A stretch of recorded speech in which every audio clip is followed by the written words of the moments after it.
Dirt Trax is sponsored by Can-Am. We're built for this. Polaris, the world leader in off-road innovation. And by Yamaha, conquer outdoors. It's really no secret that I've traveled a lot of different places in the US to ride ATVs and side-by-sides. One place I'd never ridden was the state of Virginia. So when we got contacted by the Spearhead Trails group to come down and sample their trail system, I was really excited because this was sort of in the same region as what I was used to, but it was a different state and a whole new set of trails. You know, whenever I want to have a great time on a trip, especially one with a long car ride, I take Tanner. Him and I go way back. I mean, you know, we've been in some crazy situations together and we've had a ton of fun traveling around and doing stuff. So for this trip, there was really nobody else I could think of to go with besides Tanner. I never get upset to travel long distances with Luke or the film crew. We always have such a great time. And even though our drive down to Virginia was 14 hours, it's always a blast. We end up eating lots of junk food and having a ton of laughs. Our first night, we stayed right in Pennington Gap at the local motel. You know, after a good night's sleep, we basically were just excited. Tanner and I both were excited to just unload and get out on this Stone Mountain Trail. First, of course, we had to meet up with our guides and our contacts and things like that. One of the really cool things about Pennington Gap is that you can ride anywhere you want in the town. We just headed right down Main Street. We ended up going towards the trailhead, and we headed into this Lehman field, and they actually had a brand new facility catered to ATVers and side-by-siders. Everything from showers, washrooms, RV park with all the facilities, lots of parking, so you can just arrive there and unload your ATV and head out on the trail right from there. Once we got to Lehman Field, we met up immediately with our guide, Brian, who is one of the trail coordinators. Also, we were joined by a number of people from the local ATV club, which was great. We got to meet some locals. They rode with us. It was really nice to hang out with some people, you know, make some new friends, which was cool. I just wanted to get on the trail. So after all the shaking of hands and the meeting and the kissing of babies and all that stuff, it was time to get riding. The first part of the trail, you know, didn't disappoint. Immediately, as soon as you left the trailhead, you were climbing steep, tight switchbacks right up the side of the mountain. I think they said you climbed like 1,000 feet in only a mile and a half or something like that, and I believe it. My ears were popping the whole time, and it was a lot of fun. I was in the Maverick X RC, which is wide. Tanner was in the Havoc X. He had no trouble just throttling around the corners, but the trail itself, I mean, as soon as we got on it, you could tell it was well maintained. It was well thought out. It was beautiful. I mean, the scenery and the views were fantastic. So initial thoughts, as soon as we got onto this trail, were that this was going to be a good day. The Stone Mountain Trail is a slower speed. It's more of a technical trail. It's kind of marketed toward the more advanced rider or more experienced rider. It's deep woods riding. It's got a good canopy of forest above. It's good to ride in the hot weather so you can stay cooler. It's got a lot of nice rock formations. Just a real nice, a lot of nice scenery. It gives you a great idea of a blue-black difficulty, but I don't think it's out of anybody's reach. If they're just comfortable on blue trails on another system, they'll have no issue on a blue trail on the Spearhead system. Ranger Brian, he comes over to me while we're stopped, and he says, just around this corner here, there's a double black trail. It's really short, but I think you could probably do it in the X3. I looked at this hill. It was steep, and it had rocks. I mean, it was really steep. I figured there's nothing the X3 can't do, and if other people have done it, just go for it. So we did. And of course, the X3 crawled its way to the top, no problem. I mean, it barely broke a sweat. This is my bad influence right here. And he made it seem like tons of people gone up there. It was like something people do every day. Turns out that's not true, but... First person I've seen try it. Yeah, luckily we had the XRC, so put her in full diff lock, no problem. We kept climbing and climbing and climbing with our side-by-sides. We come up to what I think is maybe the end of the trail, and we have to turn around. And so we stopped for a second, and we had some licorice and granola bars and talked and whatever, and then everybody said, let's get up to this lookout. So I thought, okay, well, you'll just, you know, there's a path, you'll climb up. Well, the path was like mountaineering. It was like 2 feet wide and like gnarly steep. You had to hold on to roots and tree branches to pull yourself up. It was a fun climb.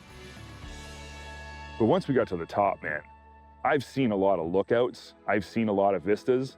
This one was quite possibly the most impressive one I've ever seen. It was absolutely beautiful.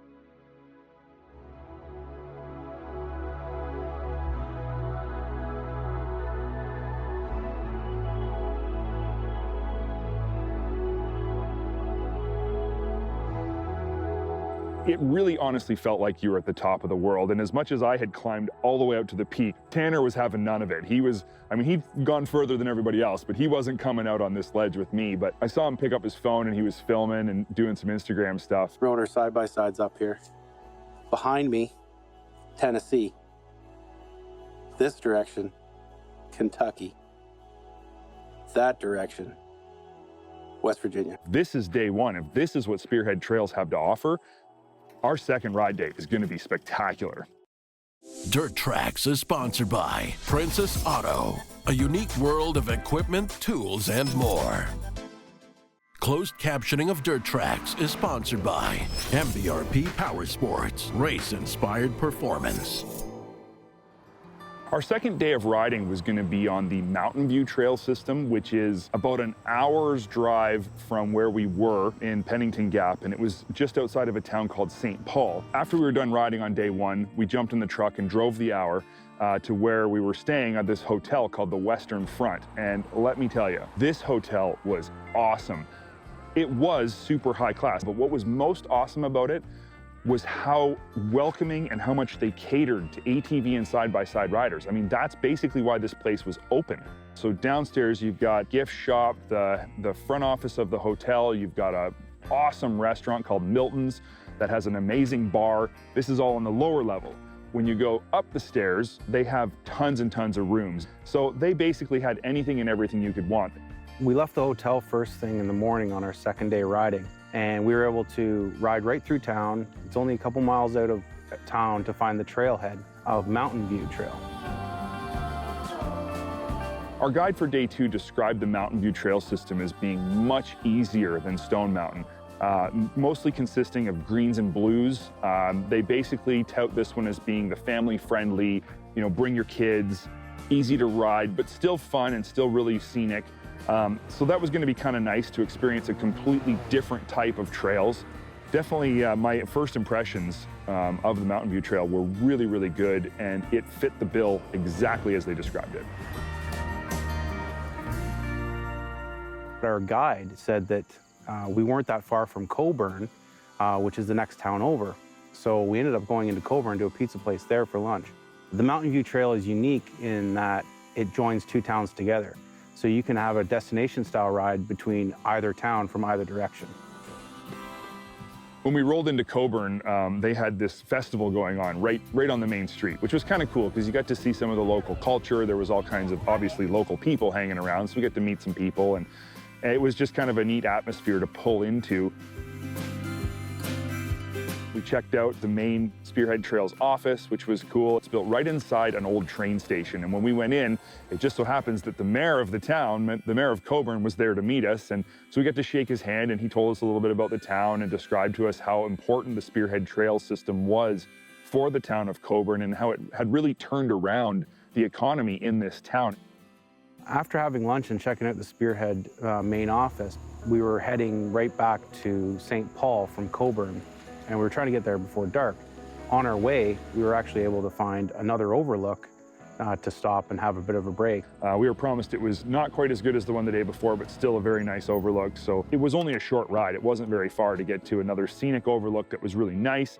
The overlook was really beautiful, but the reality was, you know, we still had quite a bit of riding to do. You know, this was middle of the afternoon, so we needed to get back before dark. So we basically jumped back in the side-by-sides and beelined it for St. Paul. My overall thoughts of Spearhead Trails, riding the two different systems, Stone Mountain and Mountain View, were great. I highly recommend it to anybody who's traveling through West Virginia, even somebody who's been to, say, Hatfield, McCoy in West Virginia. They got to go over to Virginia and ride those trails there because they have a lot to offer. It's never a dull moment when Luke and I get hanging out, especially around side-by-sides, dirt bikes, or ATVs. Overall, this past trip was amazing. It was a ton of fun, and I feel truly blessed to go on another trip with Luke. Riding Spearhead Trails for the first time ever, my expectations were way exceeded, from the accommodations to the people, the food, of course, maybe most importantly, the trails. Everything was top notch. I know Tanner had a good time. Every time I looked at him, he had a big smile on his face, and you know, it's hard to miss him with that great big red mullet and the handlebar mustache. You know, he looks like somebody out of the 70s, which is fantastic. You know, it's contagious, but everywhere we went, he was having fun. I was having fun. And anybody who's interested in having a great trip, this is a place that you need to put on your list.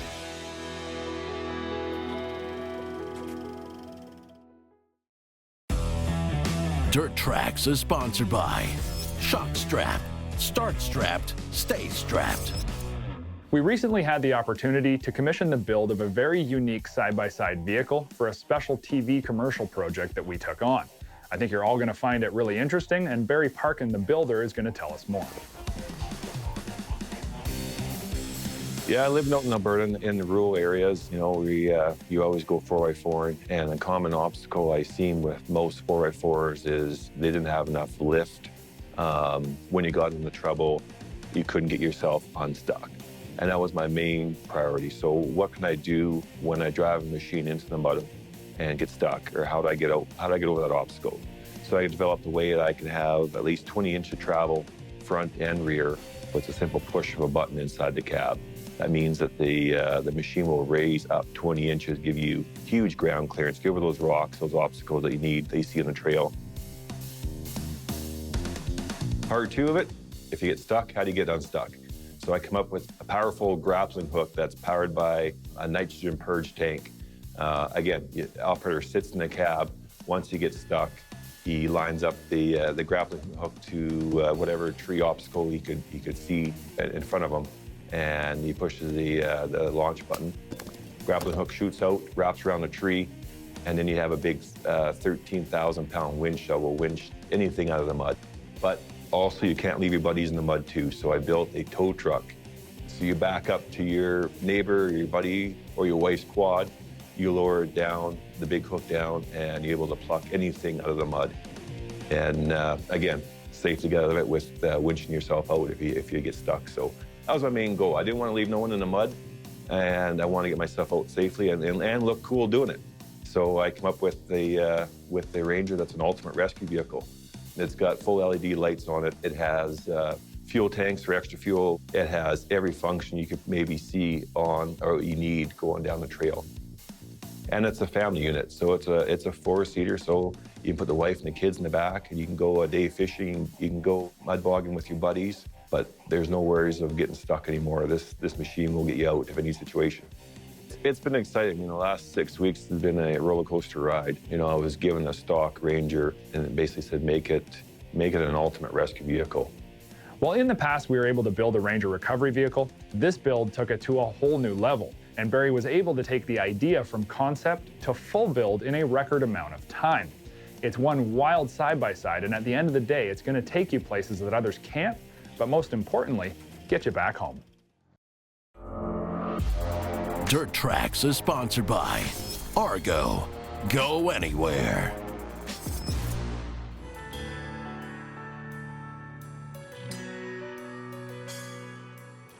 It's pretty safe to say the days of universal general-purpose ATV or side-by-sides have come and gone.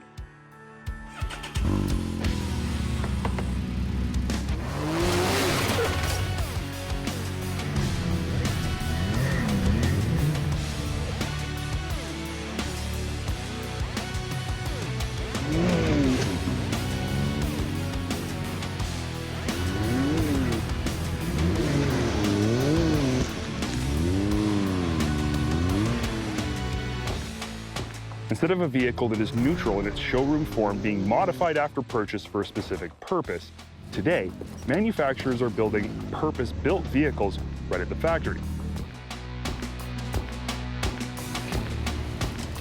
This 2019 Can-Am Maverick X3 X RC Turbo R is, in my opinion, the best example of a factory-built custom machine this industry has ever seen. It's every bit as serious as it is sexy, and it's hiding some pretty interesting technology underneath those curvy lines. What is it? Well, the base of the vehicle is an X3 X RS Turbo R with a 172 horsepower, 900cc turbocharged intercooled triple. It boasts 22 inches of travel from double arched arms up front and 24 inches of travel from 4-link trailing arms out back. All of this is damped by a set of massive Fox Performance Series 2.5 and 3.0 shocks that are fully adjustable. Tri-mode DPS is standard, as is an excellent set of well-bolstered seats. But believe it or not, that's just the base of this vehicle, the starting point, if you will. The XRC is bred in the shadow of King of the Hammers and is designed to tackle it and races like it completely stock. So Can-Am has pushed this already astounding platform even further with the addition of full skid plates, rock sliders, aluminum roof, 4,500-pound winch, front and rear tow hooks, and a trick set of retractable 4-point harnesses. Cool, right? But that's not the end of the story. All of these trick upgrades would make an X3 more capable in the rocks, but it would still just be an X3 with upgrades. Even those massive, purpose-built 30-inch Maxxis Liberty tires with 8 plies and an ultra-sticky rubber compound designed specifically for ultimate rock crawling performance and extreme desert terrain durability wouldn't make an X3 an XRC. The heart of this vehicle is Can-Am's new Smart-Lok front differential. To say that this diff is nothing like Visco-Lok would be inaccurate. This differential is nothing like anything this industry has ever seen. The system features 4 different settings. The left rocker switch selects between 2x4, 4x4 Smart, and 4x4 Lock. 2x4 and 4x4 Lock are self-explanatory. It's the Smart 4x4 modes that need an explanation. So here it is. When 4x4 is selected with the left rocker, either trail or rock lights up on the right rocker, depending on which mode is selected. In these modes, the brain of the Smart-Lok system, or the front differential module, gathers information from 6 different vehicle parameters, including independent front wheel speed, steering angle, throttle position, drive gear selection, engine torque, and vehicle speed. The front differential module uses a clutch pack to fully lock or unlock the front diff for trail or rock crawling conditions after gathering information from all the sensors and then calculating it through pre-programmed rock or trail parameters. So what is the benefit here? I mean, if you're going to crawl rocks, you can always just select a fully locked front diff. And while this is true, Smart-Lok wasn't just designed with climbing obstacles in mind. It was designed to marry the easy driving characteristics of an unlocked diff with the crawling capabilities of a fully locked diff with no compromise. Where other systems require wheels to spin to create pressure to lock a diff, maybe at the right moment, maybe when you need it most, but more likely not, Smart-Lok gives you exactly what you need when you need it. Easy handling for fast sections between the rocks, and ultimate traction and control in the rocks. Does it work? You bet it does. I spent considerable time in this thing on everything from high-speed trails to rocky uphill steep trails to the gnarliest rock crawling sections you can imagine. And with Smart-Lok activated, I could drive this thing as fast as I wanted, and the front diff was always doing exactly what I wanted when I wanted it.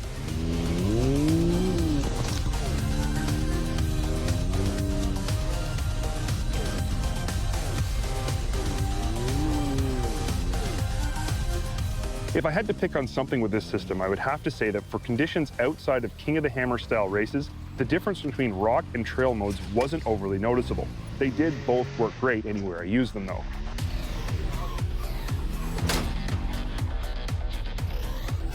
Another important thing that needs to be understood about this vehicle is that the Maverick XRC 1000 Turbo R is a dedicated rock crawler. It's designed to be run in the rocks or in areas that mirror rock racing conditions. It is not designed to be an all things for all people multi-purpose type of rig.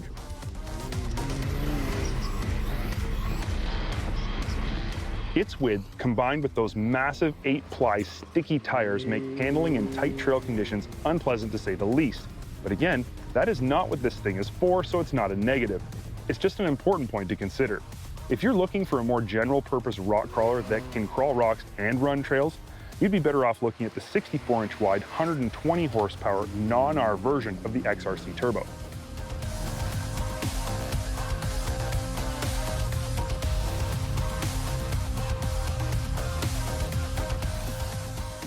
The XRC Turbo R concept was born at King of the Hammers.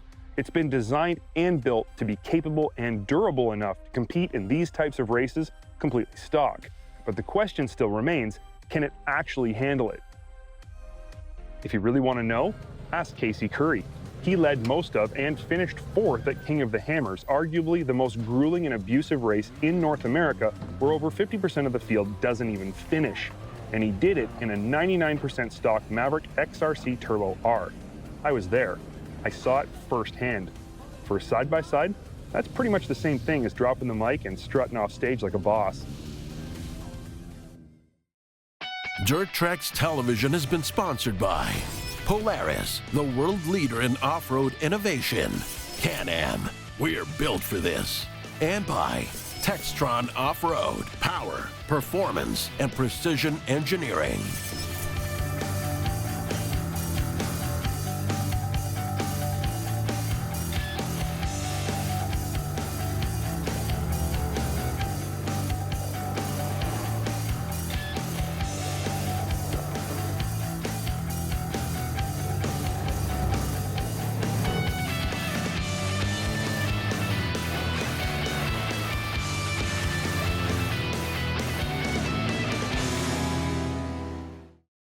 Thanks for watching this segment of Dirt Trax TV. For more great content, make sure you click the links or subscribe to our channel, where we're always updating with new content every day throughout the week.